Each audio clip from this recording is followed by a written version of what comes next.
welcome to Solo Travel TV. My name is Yogita Ridgley. I am the CEO and the founder of Traveling with Me, Myself and I. Today I have a beautiful lady all the way from Vienna, Austria. Welcome, Ursula. How are you? Thank you, I'm fine. It's lovely to hear all the birds chipping behind you. I am in Queensland and it's just about to sunset here today. Already now. So yeah, it is beautiful time of the day. I love this time of the day here. So let's start with you introducing yourself to our viewers and tell us a little bit about yourself. So I'm a portrait photographer. I'm based in Vienna in Austria, so quite in the middle of Europe, which is very convenient because I love to travel. And from Austria, you're very easily to all our neighboring countries. And yeah, traveling in Europe is very easy and very convenient. And the good thing about my job being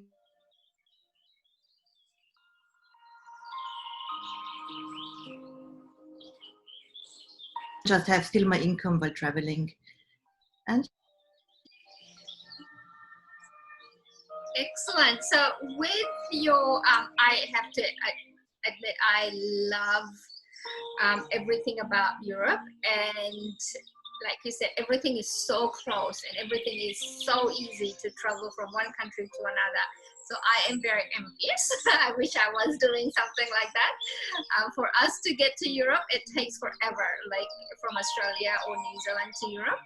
So let's start with your very first solo travel journey. Where did you go and how did you feel about doing a solo travel all on your own? To be honest, until a few years ago, I didn't even know that traveling alone is a thing. I mean, I've always done it. So when I was 15, my parents sent me to the Normandy to friends of theirs. It was kind of the idea to do a little exchange. They had a daughter around my age, and it was like, okay, you go there, and the next year this daughter will come to us. But the thing was, she and I didn't get along at all. She wasn't happy that I was coming, and she more or less ignored me for 3 weeks. So I spent these 3 weeks more or less alone there, and I've always enjoyed being alone. So I don't mind being by myself. I always find something to occupy myself. I'm also very easily by just chatting people up. So when I'm on the beach, I meet somebody and I feel like talking, I just talk to them. And it's always very easy to find somebody to have a coffee with if you want to, or if you just want to be yourself, you can do it by yourself. So yeah, it was probably back then that I did my very first trip alone, even though I wasn't alone, I was staying with his family, but we didn't have that much contact. And then, yeah, I just, I try to travel with friends. I sometimes do, but often friends don't have time or want to travel with the partners or the family. So it was either the decision, okay, I stay at home or travel alone. And for me, as that, it was never a problem. So I just went for it. And yeah, I love it. Absolutely awesome. I love how you said either you can stay home or you can just go and do it on your own. And I am so proud that you picked the one that just go and do it on your own. I meet a lot of people, quite often they say that they would love to go do something because they have got no one to travel with. And they just don't want to go alone. They fear, that how will it be? What happens if this happens? And what happens if that happens? So a lot of people do, kind of give into that fear. So I would like to share your story to help them get out of that fear. So one of the things that you love about solo traveling, what would that be? You can do whatever you want, so you don't have to do any compromises. So if you want to sit in a coffee house for the next 5 hours and just watching the people go by and read a book, you can do it. If you want to go to every museum in the city, you can still do it because there's nobody stopping you. So when I travel with friends or with family, luckily my friends know that I also need some time alone during the day. So I'm not a person who has been in contact with people 24 hours. So we often kind of say, okay, let's meet again in 2 hours, and everyone does their own thing. But still, you always have to kind of take care of another person and do compromises, which is okay. There's a lot of pros also with traveling with friends. Yes. But when you travel alone, you can do whatever you want. You can really do what's good for you. You can sit at the beach for hours, or you can stay in bed or just go for a walk. It's really up to you. And when you want company, the thing I learned over the years, it's very easy to find people to have a dinner with or a coffee with. So Yes. either you meet other solo travelers, which is also quite easy to meet, and you spend a day with them if you want some company, Yeah. or you just go in a coffee house and look for a person sitting alone and ask them if you can join them. So Yeah. it's really Absolutely. difficult. Absolutely. It is to an extent so much freedom that you can do whatever your heart desires, and also get out of that comfort zone where you can actually to go and talk to a total stranger. And I love doing that. I have got friends all over the world just because of that. I've walked into a coffee shop and seen someone sitting there alone and go, can I join you? And the next thing you know, you are friends, and next thing they know, you're visiting them again, they're visiting where you live, and yeah, the friendship starts. It's absolutely awesome. Yeah, definitely. So as we all know, we all have that amazing, beauty about solo traveling. But like all great things, there's always some downfalls. What's one thing that you don't like about solo traveling? It's more expensive than travel with other people because, I mostly stay in Airbnbs or apartments or little bed and breakfast, so try to avoid big hotels. I just prefer it to be able to do my own cooking. And it's always, when you're alone, you always have to pay the full price because most of these places are kind of catered to being booked by two people, and so you automatically have to pay the price of two people, even so you're alone. Yes. So this is actually for me the thing that most annoys me the most. Yes, yeah, absolutely. One of the very common complaints with solo travelers is they have to pay double, because it's normally a twin share, or you just have to pay for the room. You can't share it with someone. So yes, absolutely. But in hindsight, you've got the whole room to yourself. You can dance naked if you want. You can jump on the bed and sing if you want. So I do have to admit, I love that. That's the freedom I don't get at home. So I love that freedom. So one of your places, I know you're very well traveled. One place that you've been to that has literally changed you as a person, like whether it was people or something that you've seen or done that have just changed you as a person, what would that be? I think I have two places for that. So the one is the southern Italy. So really, when you go to Puglia or to Napoli, Naples, and Basilicata, really the very south of Italy, the people are there just so friendly and so open, and you have all this space, and then you have this chaos when you're in Naples, so it's beautiful. And my other happy place is Scotland. So the very first time I went to Scotland was 4 years ago. And when you come to a place and you instantly feel at home when you're there. And this for me was Scotland. So it was really like um, feeling like coming home. And so I spent the last 3 summers exploring Scotland. I should have gone there again in 2 weeks, but I had to postpone everything to next year now. But still, it's really for me my happy place, and it's the place where I started walking, so going for walks and enjoying the landscape. And I really learned how good it is for me to be in nature and enjoy it. It was definitely in sitting on a beach in Italy or walking on the hills in Scotland. Absolutely, and that they are two my favorite things to do as well. Beach, you're so connected with nature, and then hills and mountains is so close to nature, and it gives you a different perspective in how everybody lives, and then the cultural difference in how that country lives, how they do things, and how they eat, and how they interact. It's all just a beautiful, fusion of who you are, and then taking a little bit of what they are before you leave, and when you come back home you're a totally different person that you before you left. So absolutely, I love that story. That's amazing. Now, with all these places that you've been, and you've picked Italy and Scotland as your, you know, your happy place, your place that you feel like you're so connected to, what is one place that you've been to that has made you feel a bit overwhelmed or disconnected or a bit chaotic, or, you know, like, Fun enough, it's again two cities. So I always used to love London. For London was for me kind of my dream city, and I always wanted to live there and to go there.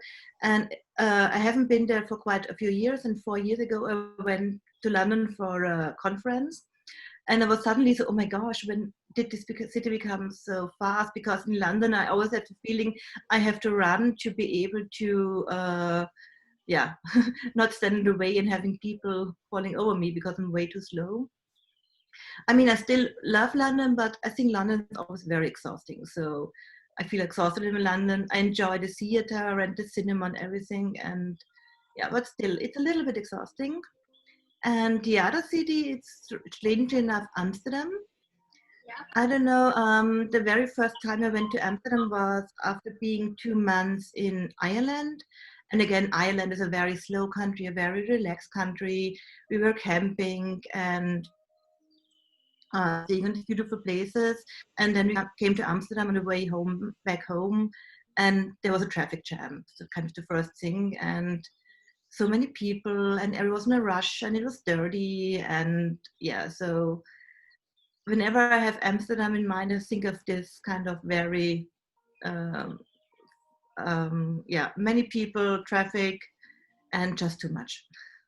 Yeah, so what I'm hearing is the chaos that you don't like is just too many people in a small space, and I agree. Cities can do that, absolutely. I mean, funnily enough, it doesn't bother me at all when I am in Naples. You know, Naples is this very chaotic city filled with people, and there I think it's amazing. It's really like, yes, chaos, take me. But in other places, it's really like I feel overwhelmed. So it's, I don't know, it's very strange. Yeah. I think I kind of like relate to it, because like the other places people are kind of like on a mission, and then you go to places where it's like just chaos, but people are just laid back. The chaos is part of their laid back life, and they just go with the flow. And you know, probably the south of Italy is like that they're not in a rush, but they're just so beautiful. And then that flow just keeps on taking you to wherever your day is going to take you to, whatever experiences are going to be thrown your way, and you just kind of like dive into it and swim as much as you want, walk as much as you want, or fall over people, whichever way you go. I can relate to that. Yes, absolutely. One of the things I don't like is big cities where you go, it's just corporate world, corporate people rushing, like, you know, shoving and pushing in trains. And so I avoid that peak hour when they have to go to work and they go home, you know, that time. With the rush hour. Absolutely. Avoid the rush hour, especially when you're going on the tube, avoid the rush hour at all costs. Absolutely. Now, this is one of the things I don't really ask people much. One of the questions I don't really ask people much, but because you've mentioned South Italy, what's one of the favorite food you have had that is just like, you know, you would have to go back to have more of it? From Italy? Yeah. From Italy? The amazing thing about Italy, it's kind of the freshness of the food. I've been there, it was September, October, but still there was, you know, you could still just pick the tomatoes from the bush, or there was a tree with, how you call it in English, pomegranates. I mean, I had this one place I stayed, and there was a pomegranate tree in the garden, and she was like, so yeah, just go and pick whatever you like. So really this very, very fresh food, and the love for food in Italy. So it's really the love to food. It's a very simple food often, but it's really just having this tomato and a good piece of bread, and you're happy, and it's heaven. Yes, absolutely. Every time I have Italian food in Italy, it's very simple, but for some reason it tastes so much better than it tastes at home. So I don't know, it must be the magic in the air or magic in the soil. I'm not sure, but that's the reason I keep going back there again and again. Now, my last question for you, if someone is thinking of starting on a solo travel journey, what would your advice be for that person? So what I hear often when people kind of are afraid to go traveling themselves, the first place, go to a city, go for a long weekend in a city nearby, bring some books, and in a city there's always something to do. You can go to museums, you can go to the theater, you can go to the cinema. And if you're afraid to eat by yourself, which is a thing for a lot of people, eating by themselves, and just take a room where you can cook yourself, so you don't have to go out and eat and sit by yourself. It's that hard for you. Or bring a book and read if that's a problem for you. So I would definitely recommend going 3 to 4 days to a city and just try it out, and hopefully you like it as much as I do. Absolutely great advice, absolutely awesome advice, because everything starts with baby steps. I have met people who have just dived into deep end, but if you are one of those who are confident enough to do it, normally the younger ones, we all did that when we were younger, but as we get older we start to kind of have more fears and more limitations, so to speak.